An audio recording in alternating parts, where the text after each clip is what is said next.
This is CJ with a healthier, more whimsical version of Attorney Clinton Collins. And that's Stanley, the family guard dog. Put that in quotes. If anyone ever broke in his house, he could speak, he'd say, TV's over here. Here's where they keep the cash. Do you need help with that?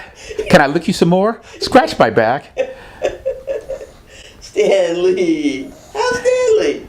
Stanley, is that tail going? Is that tail going back there? Yeah, well, he's 15 years old. I mean, he's an old dog. But he's good. He's good with Quinn. Stanley has probably enjoyed having the man of the house around more as he convalesces from a double organ transplant. Clinton is a diabetic who was on the waiting list for a kidney and pancreas when I interviewed him in September 2017. A year later, compatible organs became available after the tragic death of a young child. I do know it was a 7-year-old boy. I've seen a picture of him, as it turns out that my trainer, Ron Henderson, knows the family well and actually showed me a picture of him. Wow. So that really kind of brought things home. At the appropriate time, we're going to send a letter through the University of Minnesota to the family.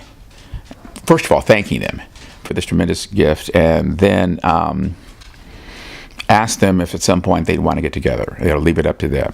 Clinton knows that the depression of waiting for organs in no way compares to the distress and heartbreak of losing a child. I did get the call. It was 4 o'clock in the morning, Monday morning on September 24th. And the surgery was that evening. But I never really doubted that I was going to come out of this thing. I mean, I didn't think I was going to die on the table or anything like that. I guess it's possible, but I was pretty confident. The surgeon I had is a guy named Dr. Kandaswamy, who is the top transplant surgeon at the University of Minnesota. I had confidence in him. He knew what he was doing. I mean, I'm pretty confident I can live a normal lifespan. I'm almost 60. I think, God willing, I can make it into my 80s. And I want the rest of my life to be peaceful, to be calm, and to have some meaning. Not that it hasn't up to this point, but there are a number of things I would have done differently if I had to do it over again. But basically, I got a second bite of the apple. And I realized that there are very few people that get to where I'm at right now. That a lot of people, maybe even most people awaiting transplants, die before they get them. I realized that. And the fact that I was only on the waiting list a year and a half, which is a long time when you're going through it because you don't know when it's going to end. But in the whole grand scheme of things, there are people who wait 5, 6, 7 years. I guess on the East and West Coast, I've heard the wait can be up to 10 years. And a lot of people, just don't make it. So this means that you have your sausage, egg, bacon habit under control? Well, a little bit of everything, because I can eat whatever I want now. And actually this morning, I went to Original Pancake House and got pancakes, a short stack, and sausage links, but the sausage didn't taste that good to me. Yeah, in terms of the way I used to eat before, one thing I'm not going to do again is drink.